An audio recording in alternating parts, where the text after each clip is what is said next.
এখন বর্তমানে এক শ্রেণীর মানুষ এসে আমাদেরকে মোবাইলের মাধ্যমে, এজন্য বলেছি মুফতি মোবাইল সাহেব। কি মোবাইল সাহেব? মুফতি মোবাইল সাহেব। জীবনে তো লেখাপড়া করেন। মোবাইল সাহেবের কথা শুনে আরে বাপরে হুজুর বলে কি, বলে শবে বরাত বলে কিচ্ছু নাই। ও যেটুকু আমল করছিল সব ছেড়ে নামাজও বাদ দিয়ে ঘুমাচ্ছে ব্ল্যাঙ্কেট গায়ে দিয়ে। আর যারা করছে আমল তাদেরকেও বাধা দিচ্ছে, এই দেখ হুজুর মোবাইলে কি বলে, দেখ তোরা এইসব কি শবে বরাত পেয়েছিস? মোবাইলে এত বড় হুজুর মিথ্যা বলতে পারে? এত বড় হুজুর মিথ্যা বলতে পারে? ও তো দেখলো, কই চালাতো দেখি, ও পাবজি খেলতে খেলতে মোবাইলটা খুলে দেখলো, ব্রেন তো আর কাজ করে না। কি বলে রে হুজুর, শবে বরাত বলে কিচ্ছু নেই? শবে বরাত পালন করা, শবে বরাতে আমল করা, মসজিদে গিয়ে নামাজ পড়া আর বেশ্যাখানায় যাওয়া সমান? নাউজুবিল্লাহ পড়েন, ভিডিও শোনাবো আপনাদের। মানে রাত্রে এইভাবে মসজিদে ভিড় না করে যদি বেশ্যাখানায় কাটায় তারপরও ভালো এর চেয়ে, যদি বেশ্যাখানায় কাটায় তারপরও ভালো এর চেয়ে, যদি সারা রাত যদি সে বেশ্যাখানায় থাকে সেটাও ভালো। এ তো কয়দিন আগের কথা। আপনি কাকে মানছেন? এইগুলো যদি না বলি আমার যুবক ছেলেরা, আমার যুবক ভাইরা সব পথভ্রষ্ট হয়ে যাবে, খোদার কসম করে বলছে। যদি প্রশ্ন থাকে উঠে আমার কাছে করুন, শবে বরাত নাই এইটা শুধু প্রমাণ করুন। একাধিক হাদিস আছে, মধ্য শাবানে, শাবান মাসের 15 তারিখের এই দিনটা যে আমলের দিন, এই দিন যে আল্লাহ তার বান্দাকে ক্ষমা করেন, একাধিক হাদিস আছে। সুবহানাল্লাহ। কিন্তু ওদের মাথায় তো সেই ঢুকে গেছে সহি মানবো, জয়ীব মানবো না। তো সহি যদি মানিস সহিটাই মান। আল্লাহর নবী সাল্লাল্লাহু আলাইহি ওয়াসাল্লাম বলেন, ইন্নাল্লাহা লা ইয়াত্তালিউ ফি লাইলাতিন মিন নিসফি শাবান। নবীজি সাল্লাল্লাহু আলাইহি সাল্লাম বলেন, শাবানের মধ্য রজনীতে আল্লাহ তাআলা তার বান্দা বান্দির উপরে রহমতের দৃষ্টিপাত করে। কারণ বাবার ক্ষমতা থাকলে এই যে হাদিসটা আমি বলছি, এই হাদিসটা জয়ী প্রমাণ করো। এই হাদিসটা তারা যাকে মানে, আহলে হাদিস বলে একটা দল আছে, বলে এটা কোনো দল না, আমাদের চিহ্ন। তারা যে সব শায়েককে মানে, ওই শায়েকদের শায়েক, হাদিস যে সহি হয় জয়ীফ হয়, যে যিনি প্রথম এগুলো করলেন তার নাম হলো নাসিরউদ্দিন আলবানী রহমতুল্লাহ আলী। আল্লাহ তাকে জান্নাতের উচ্চ মাকাম দান করুক, জোরে বলেন আমিন। আহলে হাদিসের দল এই শায়েকগুলো নাসিরউদ্দিন আলবানী সাহেবের, ইবনে তাইমিয়া সাহেবের ফতোয়াগুলো ফলো করেন। তো তাদেরই লেখা কিতাবে সিলসিলাতুল আহাদিস সাহিহা নামক একটা কিতাব আছে, তাদেরই ঘরানার এত বড় আলেম নাসিরউদ্দিন আলবানী সাহেব, তিনিই লিখেছেন শবে বরাতের এই যে হাদিসটা আমি এখন বর্ণনা করছি, এইটা লিখে এর সঙ্গে আরো 8টা হাদিস অ্যাড করলেন। কটা? 8টা হাদিস। সহি হাদিসের সঙ্গে আরো 8টা হাদিস অ্যাড করার পর তিনি বললেন, যারা শাবানের মধ্য রজনীকে একেবারে অ্যাভয়েড করে চলে, যারা বলে মধ্য শাবানের কোনো গুরুত্ব নাই, শাবানের 15 তারিখের কোনো গুরুত্ব নাই, তাদের ওই মতটাকে খণ্ডন করে তিনি 9টা, টোটাল একটা সহি হাদিস আর 8টা সহি জয়ীফ মিলিয়ে তিনি এক জায়গায় করে তিনি লিখে দিয়েছেন তারই কিতাবে, যে শবে বরাত বা মধ্য শাবানের মধ্য রজনী এটা আল্লাহ দিত ক্ষমার রাত। জোরে বলেন সুবহানাল্লাহ। তিনিই তো বলে গেছেন, তোমাদের ঘরের আলেম ইবনে তাইমিয়া রহমতুল্লাহ তার কিতাবে তো লিখে গেছেন, পড়ো তোমাদের কিতাব। মোবারকপুরী সাহেব তিনি তো লিখে গেছেন, তোমাদের ঘরের আলেম। আল্লাহর নবী সাল্লাল্লাহু আলাইহি ওয়াসাল্লাম বলেন, ইন্নাল্লাহা লা ইয়াত্তালিউ ফি লাইলাতিন মিন নিসফি শাবান। নবীজি সাল্লাল্লাহু আলাইহি সাল্লাম বলেন, শোনো, আল্লাহ তাআলা শাবানের মধ্য রজনীতে তার বান্দা বান্দির উপরে রহমতের দৃষ্টি দেন। আর কি করেন? ফায়াগফিরু লিজামিই খালকিহি। আল্লাহ তাআলার যত সৃষ্টিজীব এই রাতের বেলা নামাজ পড়বে, ইবাদত করবে, তওবা করবে, ক্ষমা চাইবে, আমার আল্লাহ তাআলা তার সৃষ্টিকুলকে, আল্লাহ তাআলা যারা এই রাতে জেগে জেগে ইবাদত করবে, আল্লাহ তাদের সকলকে ক্ষমা করে দেন।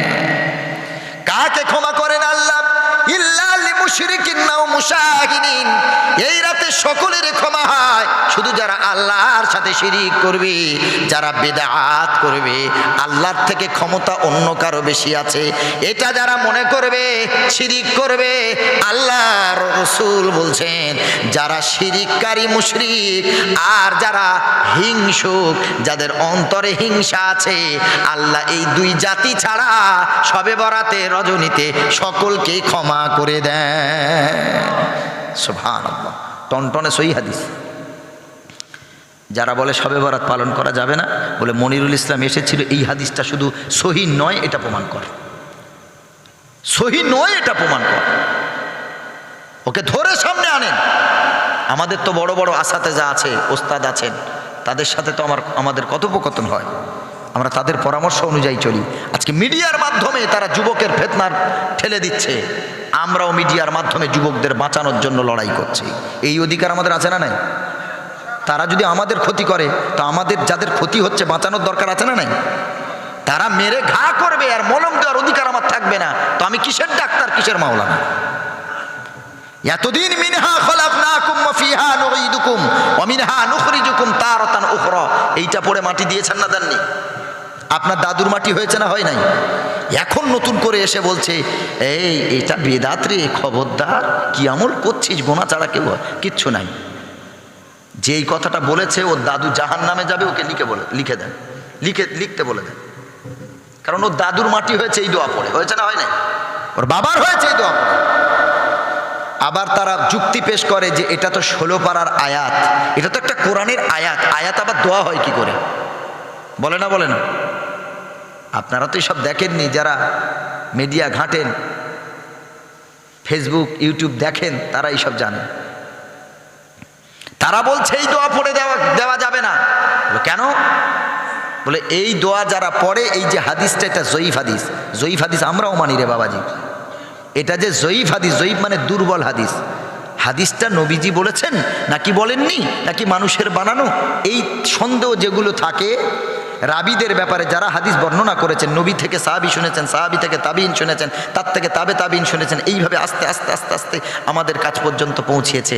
এর মাঝখানে যারা বর্ণনা করে গেছেন এক একজন, যদি কোনো বর্ণনাকারীর মাঝে কোনো ডিসপুট দেখা যায় যে তার এই আখলাকটা ভালো ছিল না, সে এক ওয়াক্ত নামাজ ছেড়েছিল, সে একদিন মিথ্যা কথা বলেছিল, এই রকম যদি কোনো বর্ণনাকারীর ব্যাপারে পাওয়া যায় তার লাইফ হিস্ট্রিতে, তো হাদিসের উসুল অনুযায়ী, নিয়ম অনুযায়ী তার বর্ণনা করা হাদিসটাকে জয়ীফ বলা হবে।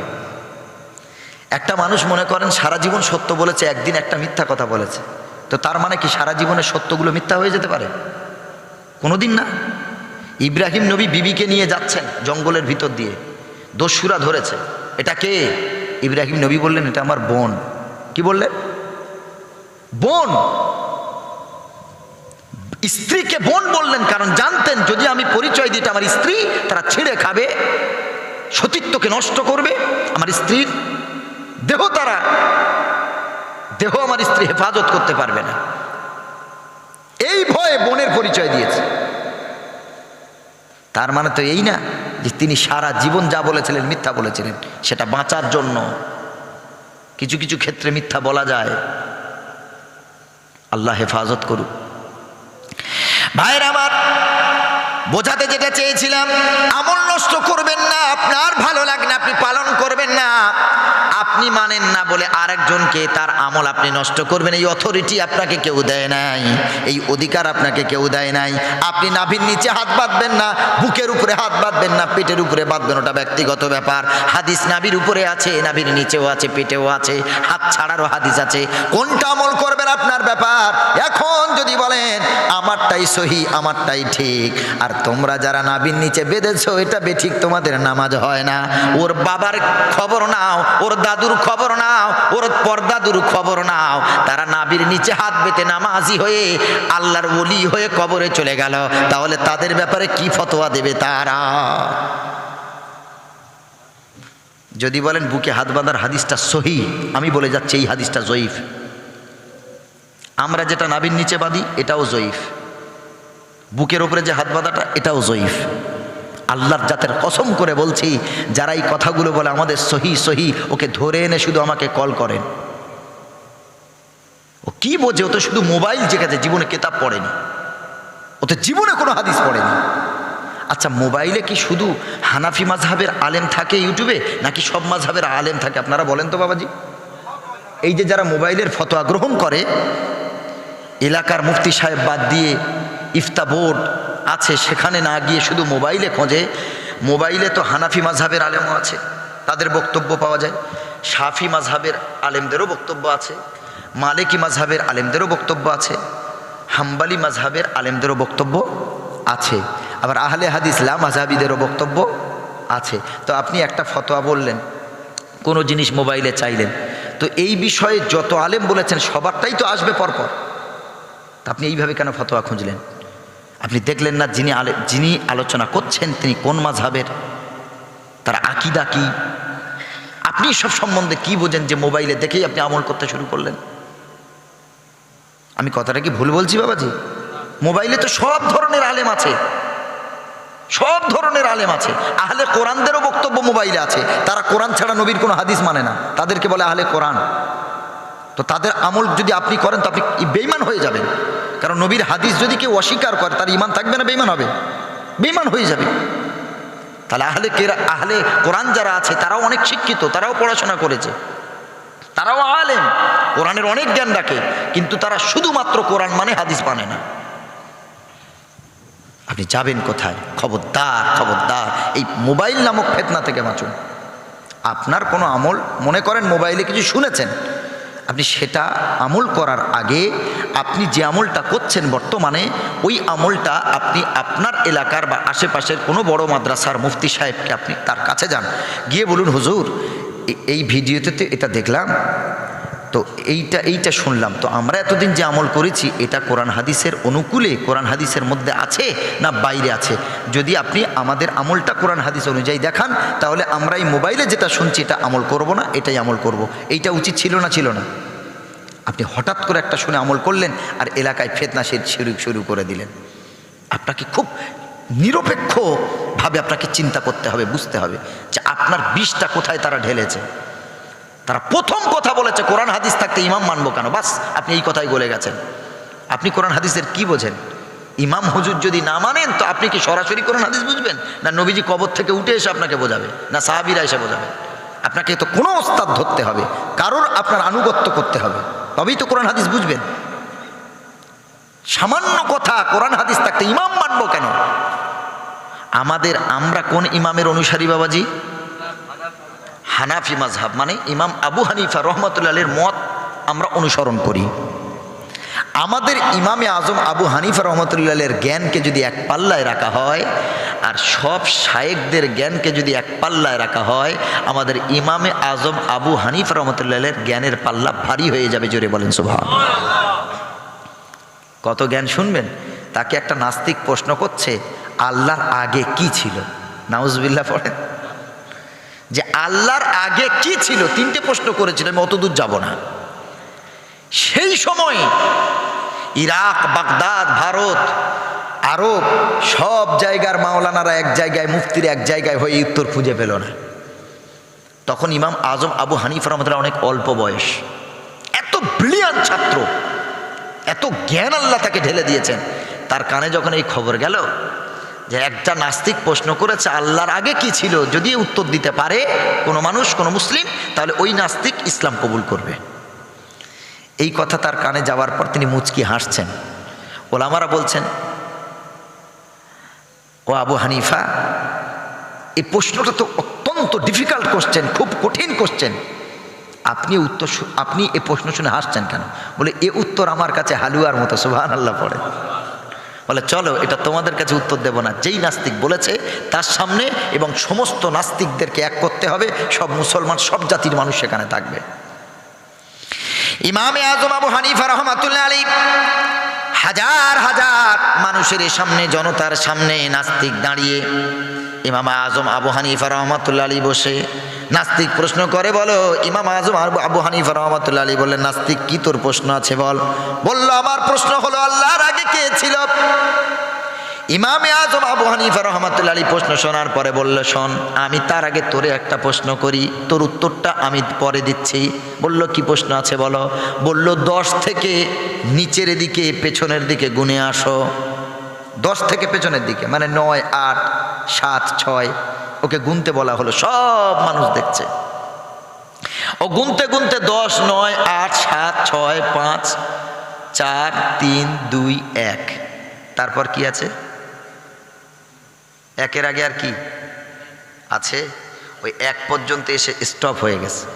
ইমামে আজম আবু হানিফা উপস্থিত জনতার সামনে বলে, এই গুনে যা, বন্ধ করলি কেন? বলো, গুনবো কোথায়? 1 তো শেষ, 1-এর আগে কিচ্ছু নাই। বলো, তোর উত্তর আমি দেবো না? তোর নিজের প্রশ্নের উত্তর ভিতরে পেয়েছিস তুই? সুবহানাল্লাহ পড়েন। বলো, তোর গণনায় যদি 1-এর আগে কিছু না থাকে তাহলে বল, আমার আল্লাহ এক, আল্লাহর আগে কেউ ছিল না। সুবহানাল্লাহ। তার জ্ঞান নিয়ে তারা কথা বলে, সেই ইমামের বিরুদ্ধে তারা কথা বলে, সেই ইমামের বিরুদ্ধে তারা কথা বলে। আস্তাগফিরুল্লাহ।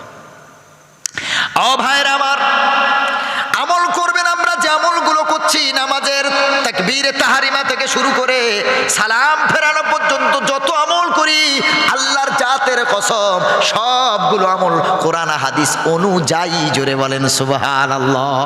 সব আমল কোরআন হাদিস অনুযায়ী। ওরা প্রমাণ করুক যে আমাদের একটা আমল কোরআন হাদিসের বাইরে। আমরা যে নিয়ত করি যে সুবহান রব্বিয়াল আলা পড়ি, আজিম পড়ি, তারপর তারা রুকু থেকে উঠে রফুল আদাইন করে, মানে এভাবে হাত ছাড়া দেয়, দেখেছেন? এটা আমরা করি না। আমাদের না করার পক্ষেও দলিল আছে, তারা যে করে তাদের পক্ষেও দলিল আছে। তাহলে তোমাদেরও দলিল আছে, আমাদেরও আছে। নবীজি বিভিন্ন ক্ষেত্রে বিভিন্ন আমল করেছেন। নবীজি এক জায়গায় দাঁড়িয়ে পেশাব করেছেন, কেন করেছেন? তারা নবীজি করেছেন বলে আমাকে করতে হবে নাকি? হ্যাঁ, ওই পরিস্থিতিতে যদি আমরা পড়ি আমাদেরও বাধ্যতামূলক। এমন জায়গায় গেছেন চারিদিকে নাপাকি, বসলে আপনার কাপড়ে নাপাক লেগে যাবে, চতুর্দিকে নোংরা আবর্জনা নাপাক, আপনি ওখানে বসার কোনো পরিস্থিতি নাই, সুযোগ নাই। ওই জায়গা আপনাকে দাঁড়িয়েই করতে হবে, না হলে নাপাকি লাগবে। সেই ক্ষেত্রে দাঁড়িয়েই করতে হবে। এই রকমই ক্ষেত্রে আমার নবী দাঁড়িয়ে করেছিলেন। তাই বলে কি সব জায়গায় করা যাবে নাকি? পরিস্থিতিতে, কঠিন পরিস্থিতিতে পড়ে গেছেন। কোনো স্ত্রী কোনো স্বামীকে, হ্যাঁ, কোনো স্বামী কোনো স্ত্রীকে কি মারা যাওয়ার পর গোসল দিতে পারবে বাবাজি? জোরে বলেন। অথচ সে তো সারাটা জীবন তার সাথে, আল্লাহ বলেন হুন্না লিবাসুল্লাকুম ওয়া আনতুম লিবাসুল্লাহুন্না, স্বামী আর স্ত্রী একে অপরের পোশাক, 2 শরীর মিলে 1 শরীর। সুবহানাল্লাহ বলেন, এটা আল্লাহ বলেছেন। কিন্তু দেখেন, মারা যাবার পর ওই স্ত্রী আর তার স্বামীকে গোসল দিতে পারবে না। এবার আপনাদের প্রশ্ন করি, এমন একটা জায়গায় চলে গেছে স্বামী আর স্ত্রী ছাড়া আর কেউ নাই, মরুভূমি জায়গা, কোনো মানুষ্য জাত নেই, কিছুই নেই সেখানে। ওইখানে তার স্বামী ইন্তেকাল করেছেন, পানির ব্যবস্থা আছে, সব আছে, কিন্তু গোসল কে দেবে? কোনো লোক মানুষ নাই। সেখান থেকে তার বাড়ি আসতে মনে করেন 3 দিন 4 দিন সময় লাগবে। কি পথ হারিয়ে ফেলেছে, কাকে ডাকবে, কি করবে বুঝে উঠতে পারছে না, লাশ পচে যাওয়ার ভয়। এই ক্ষেত্রে তার স্ত্রী তার স্বামীকে গোসল দিতে পারবে না? পারবে না? জি, এর নাম শরীয়ত, এর নাম শরীয়ত। পরিস্থিতিতে অবৈধ জিনিস অবৈধ হয়ে যায়, এর নাম শরীয়ত। মদ খাওয়া হারাম না হালাল? হারাম। এমন রোগ হয়েছে, ডাক্তার বলছে এই রোগের প্রপার ট্রিটমেন্ট হলো মদ। মানে মদ খাবি তো রোগটা বাঁচবে মনে করে, তাহলে সেই ক্ষেত্রে তার জীবন বাঁচানো ফরজ। মদটা তার জন্য ঔষধ। হোমিওপ্যাথি যত ওষুধ আছে 90% অ্যালকোহল থাকে, থাকে না? থাকে না? এখন যদি বলি আমি বিশাল তাকওয়াওয়ালা, পরেজগার, নামাজি, মোত্তাকি, আমি হোমিওপ্যাথি ওষুধ খাবো না, এই ধারণা ওর জন্য করা ভুল হবে না? ঠিক হবে? ভুল। কারণ ওটা ওর ঔষধ, ওটা ওর জীবন বাঁচানোর জন্য আল্লাহ ওই ঔষধ পাঠিয়েছেন। সব জায়গায় ফতোয়া দিলে হবে না বাবাজি। সব জায়গায় চিন্তা ভাবনা করতে হবে। আল্লাহ আমাদেরকে সেরা বানিয়েছেন, ব্রেন দিয়েছেন চিন্তা করার জন্য।